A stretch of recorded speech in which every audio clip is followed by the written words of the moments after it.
It was just another summer day at the pool until a woman singled out a teenage boy. She told him he didn't belong. But when his father showed up, in full military uniform, the silence that followed, you could hear the water drip. What happened next? No one will forget. Before we get deeper into this, I want to know, where are you watching from? Drop your city or country in the comments. It's always powerful to see how far these stories travel. On a bright summer afternoon, the neighborhood swimming pool buzzed with the joyful sounds of children laughing, splashing, and the hum of conversations blending into the soft whistle of the lifeguards' watchful eyes. Families sprawled on colorful towels, savoring the warmth of the sun, while teenagers challenged each other to races in the cool water. Everything seemed perfectly ordinary, a typical day where community members came together to escape the heat and create memories. Amid this lively scene, Jamal Turner, a 16-year-old with a calm and confident demeanor, dove into the deep end, relishing the refreshing embrace of the water.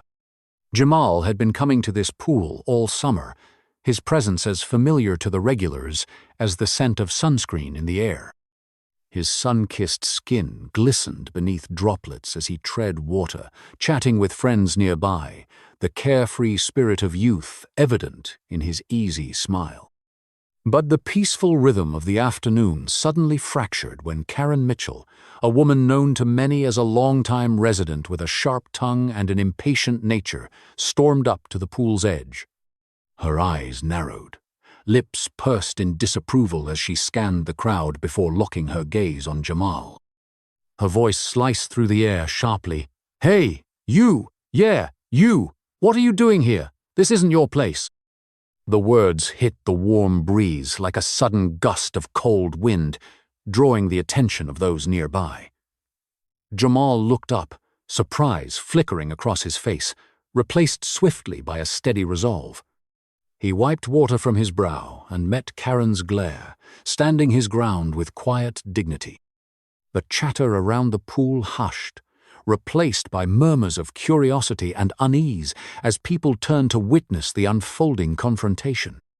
Karen's tone grew louder, more insistent as she stepped closer, pointing an accusatory finger. "I don't know who you think you are, but this pool is for the neighborhood residents. You don't belong here. You need to leave, right now." Her words carried not just a demand, but an air of entitlement, as if her right to the space was unquestionable while Jamal's presence was an intrusion. Jamal's friends exchanged uneasy glances, sensing the tension thickening like a fog rolling in. The usual background symphony of splashes and laughter dimmed as the crowd's focus consolidated on the scene at the poolside. Some bystanders shifted uncomfortably, unsure whether to intervene or stay silent. Others subtly pulled out their phones, capturing the moment, their expressions a mix of concern and apprehension.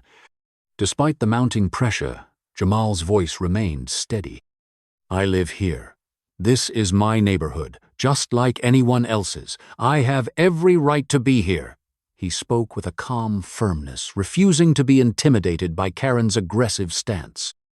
His words hung in the air, a quiet challenge to the assumption that he was an outsider, unworthy of sharing the space. Karen's face flushed with frustration, her eyes narrowing further. "I don't care who you are. You don't belong in this pool. You're making people uncomfortable. I'm going to get someone to make you leave." Her threat echoed ominously, hinting at the involvement of authorities, a step that would escalate the confrontation beyond a mere neighborhood dispute. As Karen's voice rose, a ripple of unease spread through the crowd. Some parents hastily gathered their children, while others exchanged worried looks, the atmosphere charged with a tension that felt heavier than the summer heat. The lifeguards, previously distant, now stood alert, their gazes flicking between Karen and Jamal but without stepping forward, caught in the uncertainty of the moment. Then, cutting through the mounting discord, the crowd's attention shifted dramatically as a tall figure appeared at the entrance of the pool area. Sergeant David Turner, Jamal's father, had just returned from a recent deployment, His military fatigues and authoritative stride commanded immediate respect and quiet. The weight of his presence seemed to settle over the gathering like a shield, altering the energy from confrontation to caution.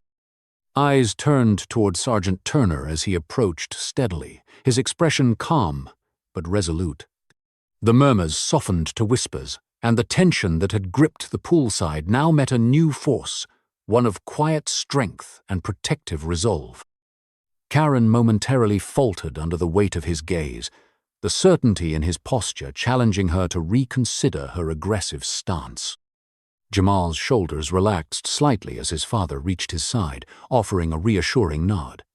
The crowd watched in anticipation, sensing that the dynamic of the confrontation was about to change. The usual summer afternoon at the neighborhood pool, once filled with carefree joy, had transformed into a charged moment of reckoning where questions of belonging, respect, and justice hung palpably in the air. Jamal Turner stood beside his father, Sergeant David Turner, as the crowd's murmurs swelled and ebbed around them. The poolside was still alive with the sounds of summer, the distant laughter of children, the occasional splash, the faint whistle of the lifeguard, but beneath it all lay a tension that had settled over the scene like a cloud.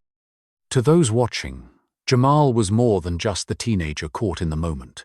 He was a young man with a story, one rooted deeply in this very neighborhood.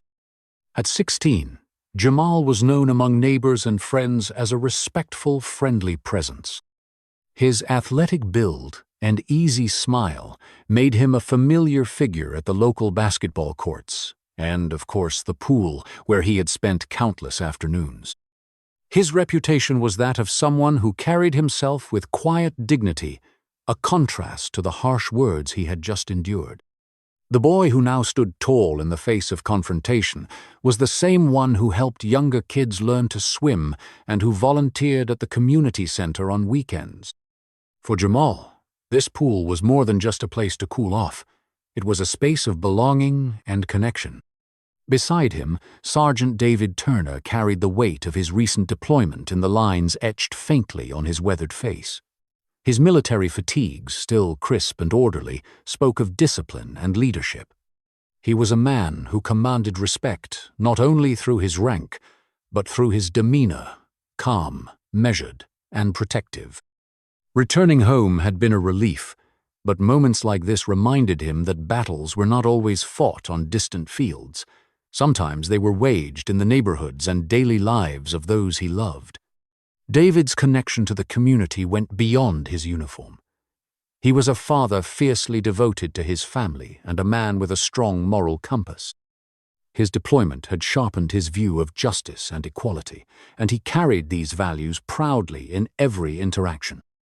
Seeing his son challenged in this way stirred a protective fire within him, but also a determination to address the deeper issues of fairness and respect that such confrontations revealed. Karen Mitchell, the woman who had initiated the confrontation, was well known to many in the neighborhood, though not admired by all. Middle-aged and often vocal about her opinions, she held a reputation for entitlement that bordered on confrontational. Her history of disputes with other residents had earned her a wary reputation, and her comments today were no exception. To her, the pool was a sanctuary reserved for those she considered true residents, though her definition was clouded by bias and assumptions. Her presence this afternoon was a stark reminder of the divisions that sometimes simmered beneath the surface of the community's apparent harmony. Around the pool, families continued to gather, their enjoyment tinged with the awareness that something unusual was unfolding.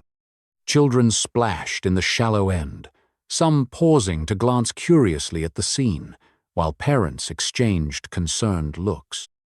The lifeguards, tasked with maintaining safety and order, kept a watchful eye but remained hesitant to intervene directly. Their station, perched high above the pool, gave them a vantage point over the entire area, yet the complexity of the situation left them uncertain. The environment itself seemed to mirror the conflicting emotions present. The sun, bright and unwavering, cast sharp shadows across the concrete deck, highlighting the contrast between light and dark, calm and tension. The familiar scent of chlorine mingled with the faint aroma of sunscreen and freshly cut grass from the surrounding park. Beneath the surface of the water, swimmers moved with ease and grace, unaware or perhaps deliberately ignoring the discord now palpable above. Neighbors who had gathered to enjoy the day found themselves caught between the desire to maintain peace and the discomfort of witnessing a charged moment. Some shifted uneasily on their lounge chairs, while others whispered among themselves, debating whether to step forward or remain observers. The pool, typically a place of respite and community bonding, had become a stage where broader social issues played out in real time.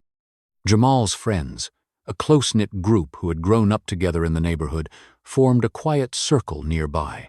They wore expressions ranging from concern to quiet solidarity.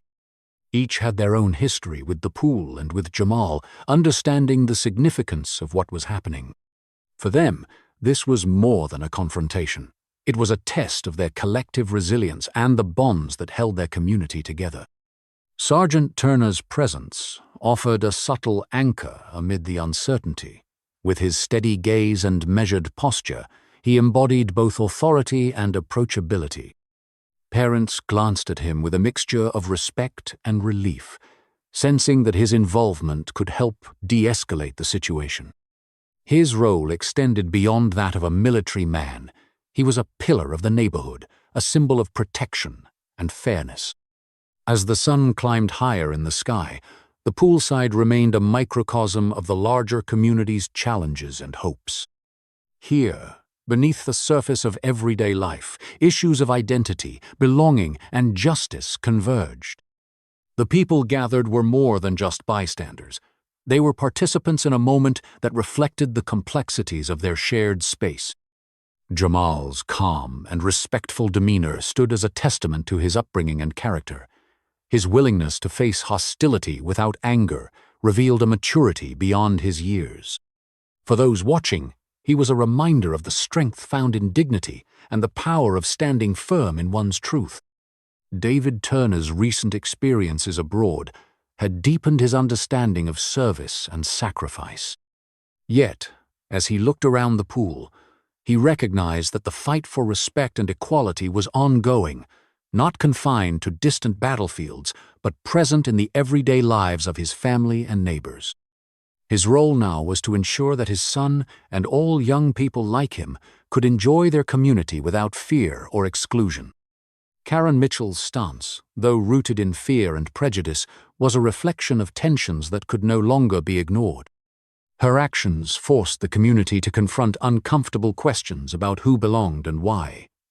Her presence, while divisive, was a catalyst for dialogue and, potentially, change. The pool, with its shimmering surface and lively patrons, was more than just a place to swim.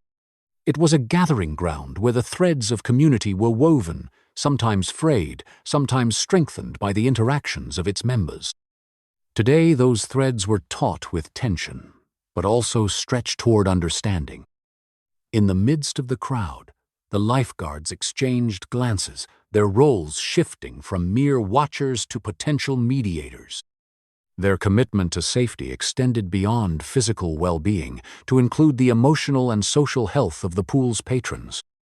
The incident unfolding before them was a challenge to that commitment, demanding more than just vigilance but active engagement. Families with young children edged closer to the fringes, some whispering reassurances, others explaining the scene in hushed tones.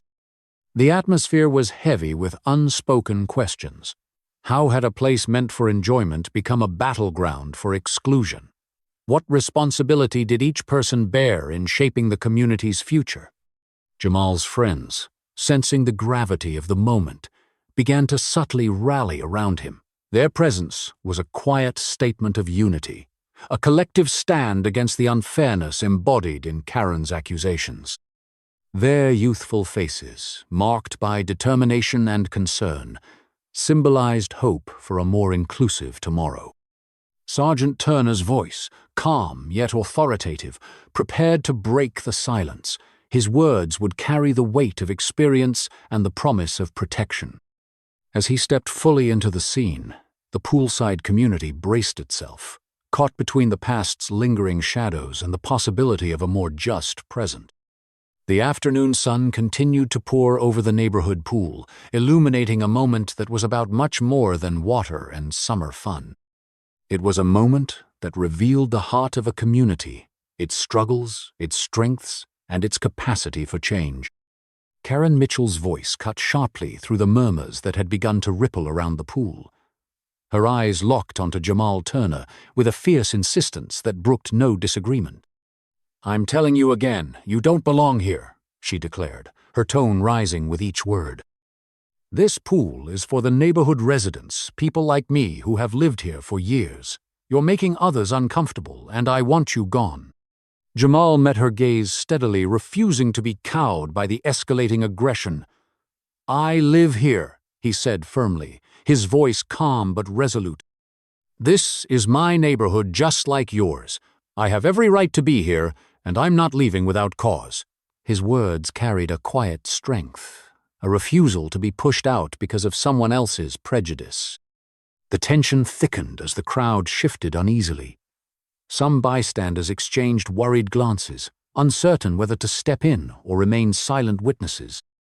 A few parents drew their children closer, shielding them from the confrontation, while others whispered among themselves, debating the right course of action. Phones appeared in hands. Screens pointed toward the scene, recording the moments as they unfolded, capturing evidence of the conflict. Karen's frustration grew, her voice now bordering on a shout. "I'm going to call the police if you don't leave," she warned, her finger jabbing the air as if to punctuate her threat. The mention of authorities sent a ripple through the crowd, some stiffening in anticipation while others murmured words of caution. The possibility of law enforcement involvement heightened the stakes and turned the moment from a neighborhood dispute into something more serious. Jamal's father, Sergeant David Turner, stepped forward, his presence commanding immediate attention. His military uniform, neatly pressed and adorned with insignia, gave weight to his words before he even spoke. "That won't be necessary," he said firmly, his voice calm but carrying an unmistakable authority. "My son has every right to be here. There is no reason for this confrontation." Karen turned toward David, her defiance wavering for a moment under his steady gaze. "You don't understand," she said, voice softened but still edged with resentment. "This isn't just about him. It's about community safety and respect." David's expression tightened, the protective instincts of a father and a leader coming to the fore. "Respect is a two-way street," he replied evenly. "Accusing someone of not belonging without cause is disrespectful.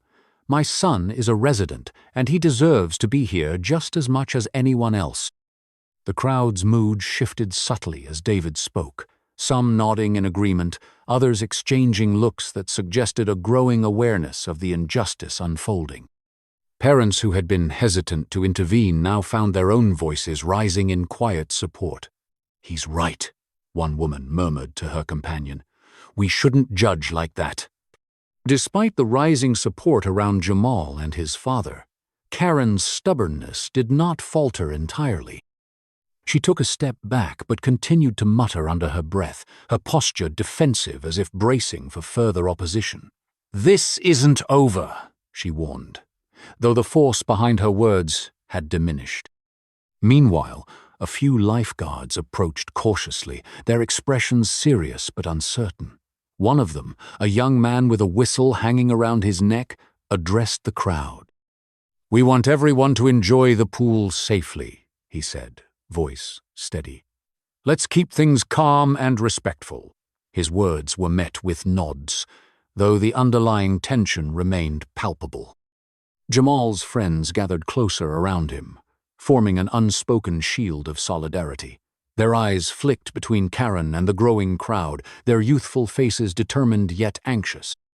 They whispered encouragement to Jamal, reminding him he wasn't alone in this confrontation.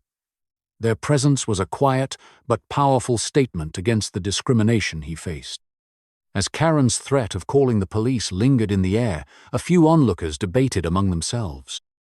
Some expressed concern about involving law enforcement, fearing escalation, while others felt it might be necessary to protect Jamal from further harassment. The division among the crowd reflected the broader societal tensions at play, where fear and hope battled for dominance. David Turner remained calm but vigilant, his military training evident in his measured approach. He scanned the crowd, noting the faces of neighbors, friends, and strangers alike. He recognized the importance of this moment, not just for his son, but for the community's integrity. The confrontation was more than a personal matter. It was a test of their collective values. Karen's expression hardened again as she reached for her phone, fingers trembling slightly.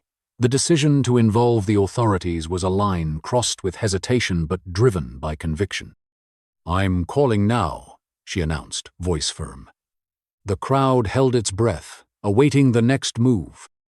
Before she could complete the call, David stepped forward once more. "Please, let's not escalate things unnecessarily," he urged gently, but with conviction. "We can resolve this here, without police involvement." His appeal was met with mixed reactions, some relieved, others skeptical. The lifeguard closest to the scene nodded in agreement, stepping between Karen and Jamal to create a buffer. "Let's keep this peaceful," he said firmly. "Everyone deserves to enjoy the pool without fear or hostility." Karen hesitated, phone still in hand, before lowering it slowly. The tension eased marginally, though the undercurrents of discomfort and division remained. Her gaze flicked between David and Jamal, a mixture of frustration and reluctant acknowledgement passing over her features. Jamal, sensing the shift, took a quiet breath and addressed the crowd. "I'm not here to cause trouble," he said softly but clearly. "I just want to enjoy the pool like everyone else." His words resonated with the bystanders, many of whom nodded in silent agreement. The crowd began to disperse slowly, conversations resuming but with a new awareness. Some expressed regret for not speaking up sooner, while others vowed to be more attentive to issues of fairness and inclusion. The incident had stirred something beneath the surface, a recognition that the community's harmony depended on confronting uncomfortable truths. As the afternoon sun cast long shadows over the pool deck, the confrontation remained a vivid memory etched into the minds of those who witnessed it. The voices that had risen in accusation and defense echoed in the hearts of the community, reminding them that belonging was not granted by entitlement, but earned through respect and understanding. Jamal's friends stayed close, offering quiet support as he regained a sense of calm. Sergeant David Turner remained vigilant, ready to protect his son and uphold the principles he had fought for abroad and now at home. The pool, once again a place of laughter and play, carried with it the weight of a challenge met and the promise of ongoing vigilance against injustice. Sergeant David Turner's presence at the poolside brought a calm yet formidable authority that subtly shifted the atmosphere. His gaze remained steady as he addressed Karen Mitchell directly, his voice low, but carrying unmistakable firmness. "Ma'am, this behavior is unacceptable. You have no right to single out my son or anyone else based on unfounded assumptions."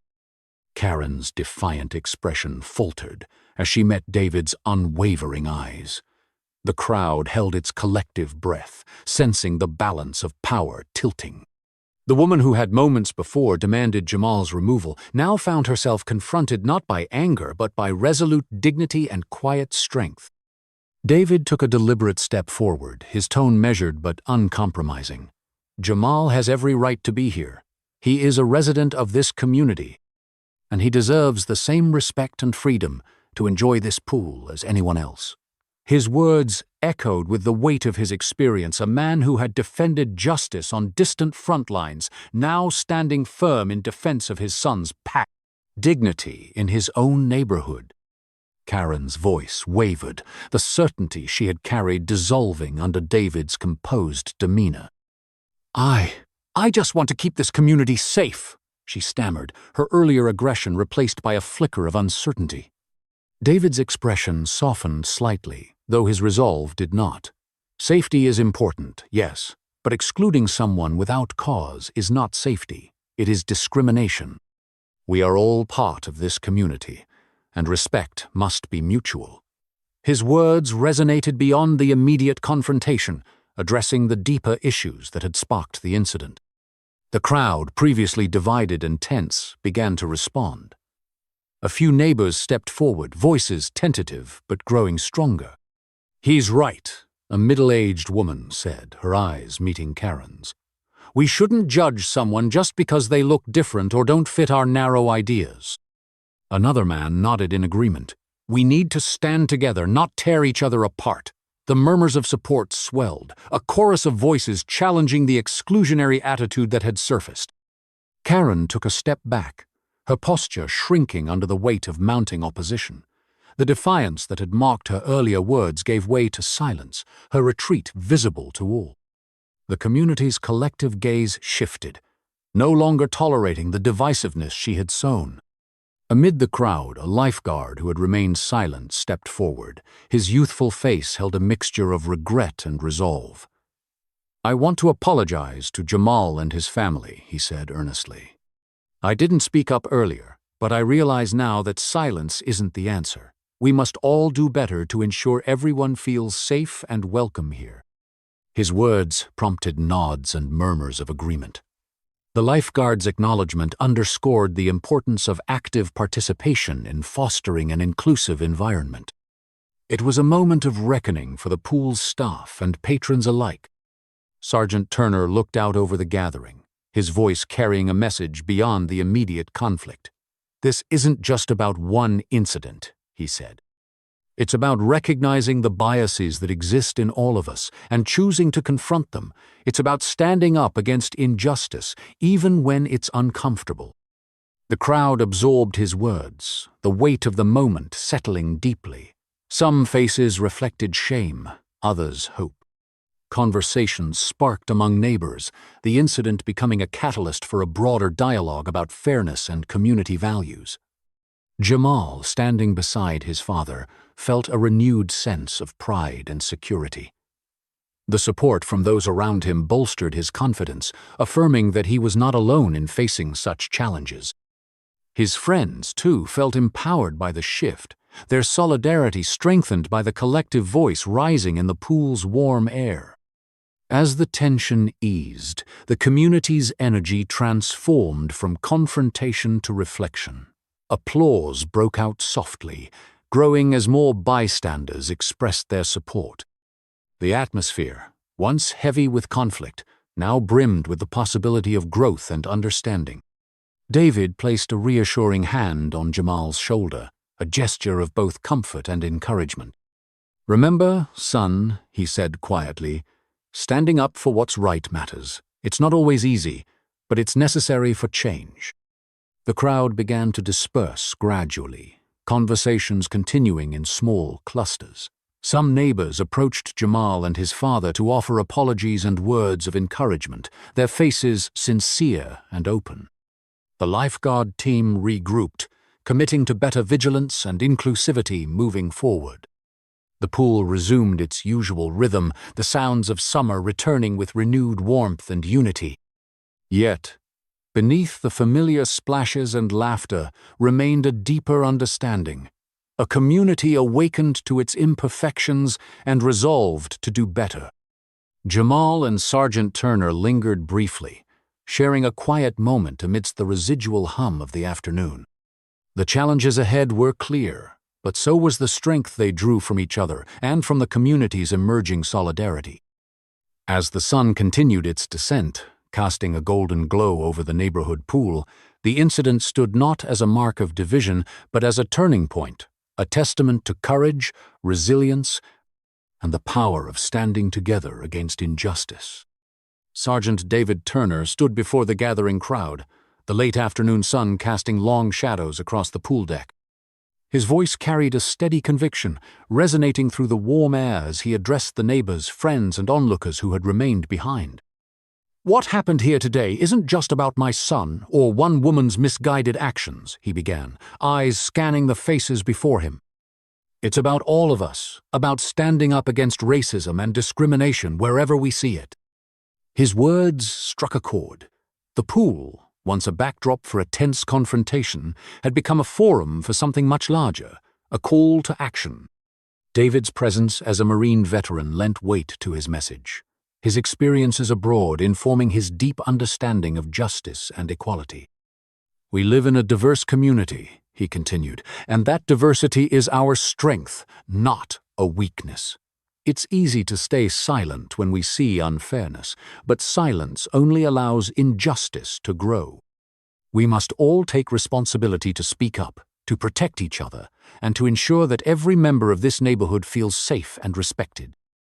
A ripple of agreement swept through the crowd. Neighbors who had been quiet moments before now nodded, some exchanging glances that conveyed newfound solidarity. Parents held their children a little closer, as if promising them a better future, while teenagers shifted with a sense of renewed purpose. Among the crowd, Jamal felt a surge of pride. His father's words gave voice to feelings he had long held but struggled to express. The support from neighbors and friends bolstered his confidence, reminding him that he was not alone in facing prejudice. Several bystanders stepped forward, their voices tentative but growing stronger.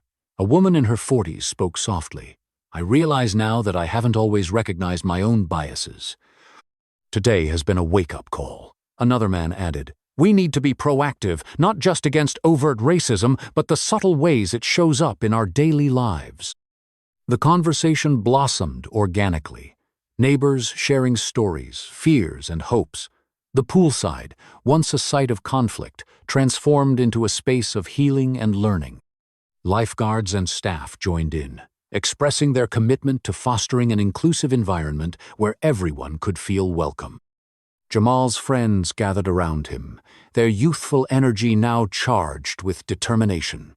They pledged to stand together, to challenge unfair treatment, and to support one another.